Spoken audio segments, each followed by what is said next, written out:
when we looked at the vehicles, and we asked Benny at the shop to go down and evaluate that list, of those 7, 5, clearly everybody agrees need to be scrapped, need to be gotten rid of, need to be replaced. The other 2, we want to run an experiment. Benny believes the shop can take an existing car, rebuild it, put in a new drivetrain, new engine, transmission, beef up the suspension parts and the warm part, and for about $6,000 a vehicle, we can put a refurbished vehicle on the street. What I propose to you today is that we run that experiment. Now, we take one of our staff vehicles, we send it to the shop, say, show us what it takes. Take the parts, do the work, find out what labor it takes, what parts it takes, and what kind of a vehicle we have at the end. Based on the results of that, we'll take the money we've got for the 2 remaining replacement vehicles, neither refurbish several vehicles, or if it's not such a product that we're comfortable with, go and buy 2 new ones. But the proposed budget has $156,000 for the replacement of patrol vehicles in the police department. The other things are vests and so on, basic equipment in the police function. Fire. In terms of the citizen survey in fire, you can see that we've got pretty good marks. Fire departments generally do get favorable support from the community, and ours is about on average compared to those other people that participate in the survey program. I don't know why they didn't feel good about emergency preparedness, probably because they're not aware of it. It's not something that most people on the street think a lot about. Now, when you look at the benchmark report and you look at calls for service for our fire department, we're running a bunch of calls compared to most people. Only Kingsport's running more than we are per 1,000 population. Our guys are spending a lot of time on the road responding to calls. And we're on the upper end of structure fires per 1,000. Certainly more than we're comfortable with. And so we're running calls and we're running fires more compared to a lot of our neighbors across the state. So we need to figure out, we need to learn why we're running so many calls and why we're having those fires. What are the causes out there that make our people have to come in? And I think there's some pretty obvious reasons in terms of we've got some older housing stock and people are struggling a little bit and not maintaining their property as well as they might, and we're having problems because of that.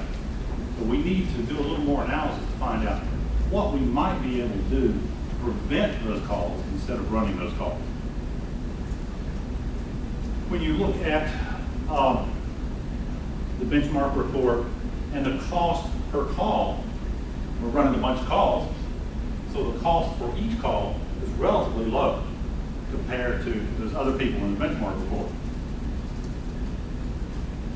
But staffing-wise, we came out on the top end. Positions per population, we have the highest of anybody in the benchmark survey team. Also, per capita, we're spending more for fire than anybody else in the survey. We need to know why. I can tell you, in my gut, I believe we understand what it is. We talked about it some last year. The shape of our community. We've got long runs. We're heavily industrial. We've got a large daytime population. I just mentioned the problems with maintenance of our properties. But don't make your decisions on what you're going to do based on Tony's gut, although there's more and more of it every day, so it might be a good resource. But what I'm proposing to do in the next year is to do a comprehensive review of the fire operation. Look at what we've got, what resources we're putting in, and why we're having to put those in. I'm by no means indicating that I think there's a problem with fire management, nor the men and women that are out there every day taking care of this job. But I think we need to understand what we're doing to cause those things to be higher. You know, we've got a several things that, as we plan for the future, about the future of stations, engines, and so forth, where we need to understand why our fire service is the way it is and what it's going to cost. So I proposed, and I've already talked to MTS about scheduling that for this summer, talked to the chief about cooperating in that study and review and letting council know.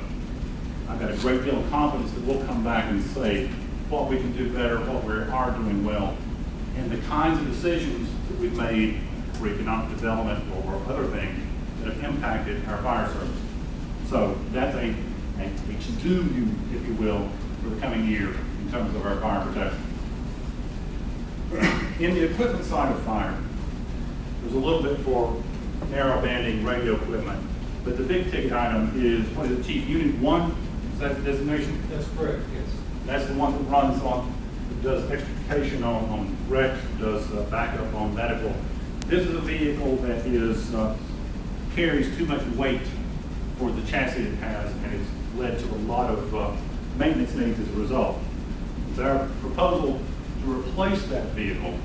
It's also our proposal to take the vehicle we're taking out of service here and put it over with that litter crew we talked about earlier to take care of community appearance. So we'll be able to stock it up with trash bags and weed eaters and whatnot to be able to go out and attack those problems for community appearance. So double purpose in this particular instance. But this truck, the consensus is overloaded for what we're trying to do. We need to upgrade the chassis to be able to handle the weight and the workload it gets. Turning to public works, our people are not terribly thrilled with traffic flowing in town.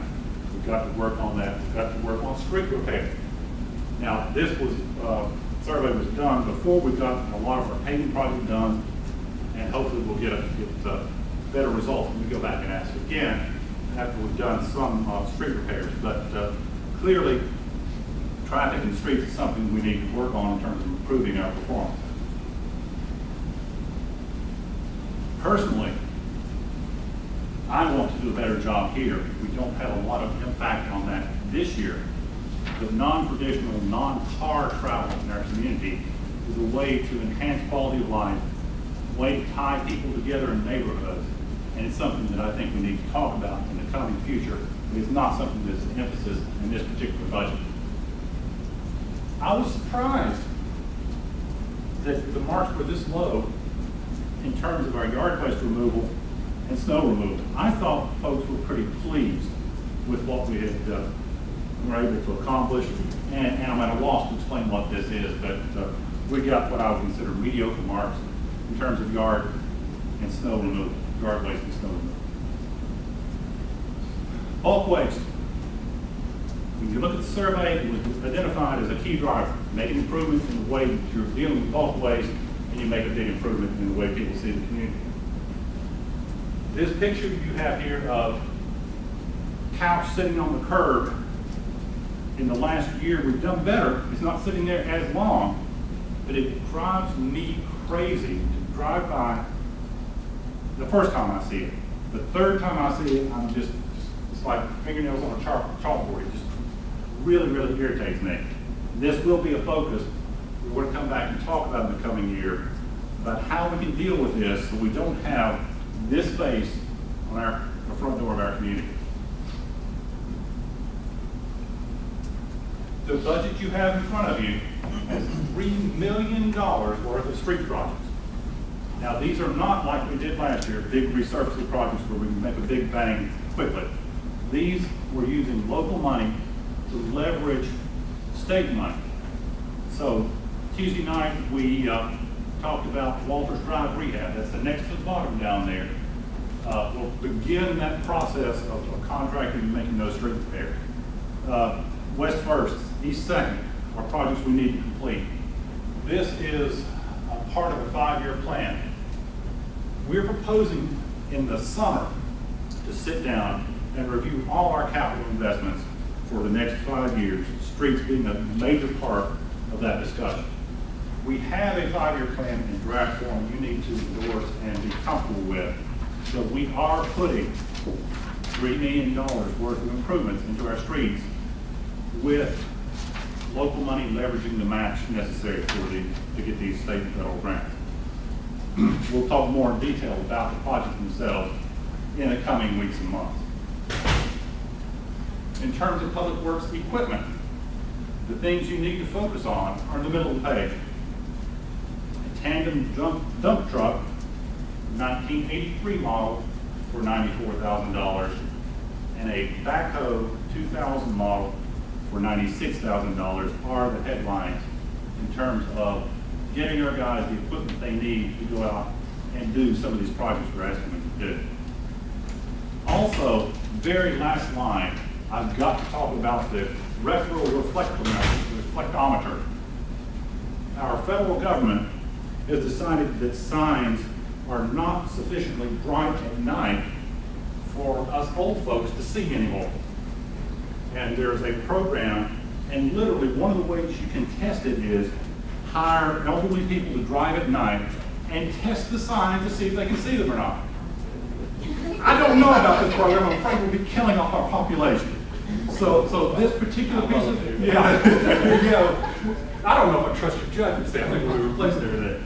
but this piece of equipment goes out, shines a light, registers the reflection, and gives you a scientific measurement of what our signs are doing out there.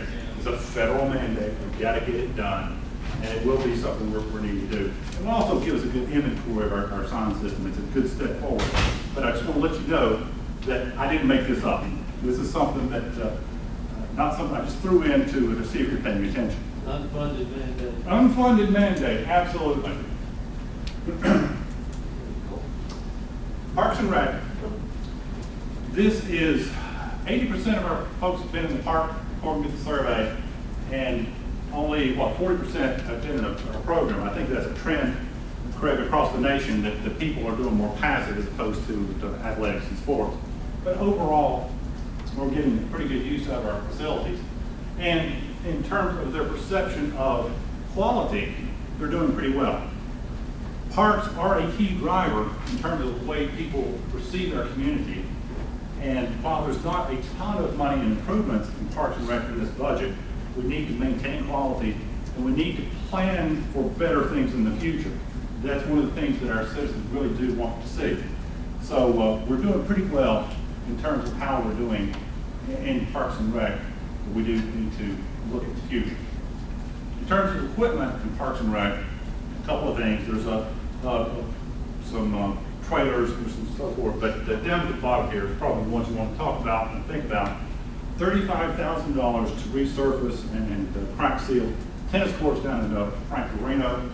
Of that, the schools have pledged $10,000 because of their use of those courts and the importance of them to their high school teams. Also, there's $25,000 at MLK for redoing the butterfly garden. So those are the improvements we're having to the facilities out there in Parks and Rec for the coming year. Agencies. You'll notice in front of you, you've got a big nasty blue notebook.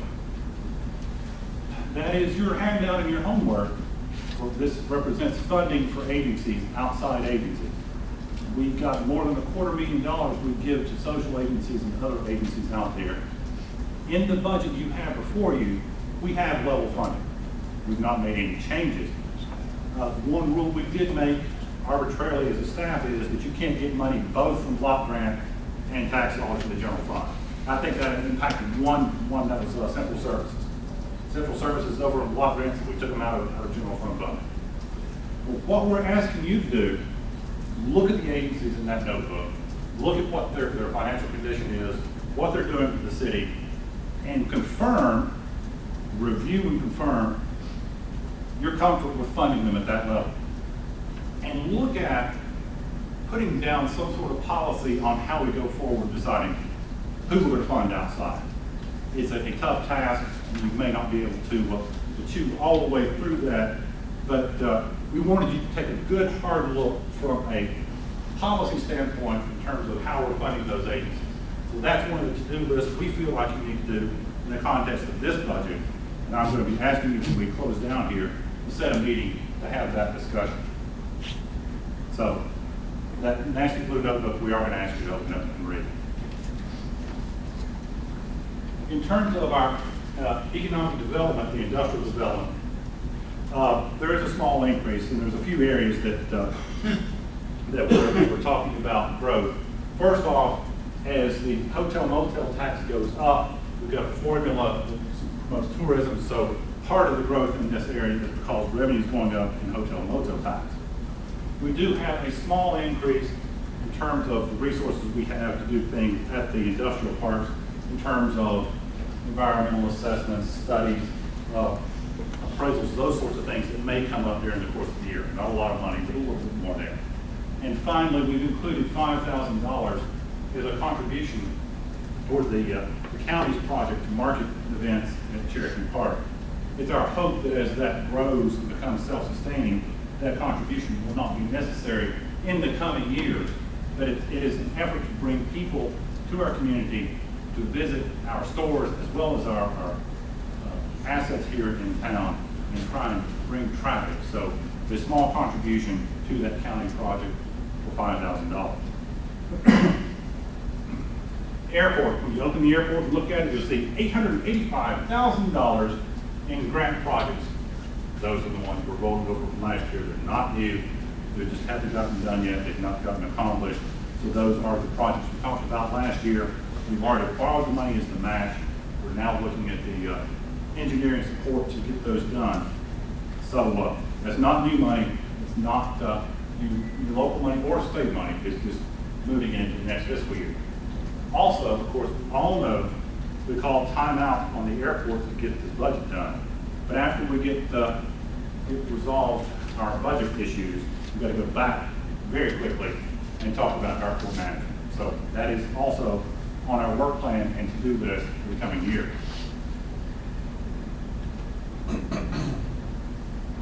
Sanitation. This is a key driver from the survey. Being a quality service here generates quality feedback for the community. We're doing pretty well. This is one of the strongest areas in terms of customer support. People think we're doing pretty well. Recycling, not so much. If you look at how often people recycle, nearly 40% never. 14% only once or twice a year. Somehow we've got to improve that participation because we do have an issue with regard to recycling and its impact on the landfill. If you look at how much we're diverting away from the landfill and away from the waste stream, we're down in the bottom end. We've got to find a way to get more tons squeezed out of that waste stream going somewhere else. So that is an issue that we need to think about as we move forward, looking at how we take care of our sanitation needs. Now, we are doing worse this year than we were in previous years in terms of reducing waste. One part of that falls squarely on my shoulders. I looked at the bulk waste problem. We used to have a truck go down the street and pick up only brush.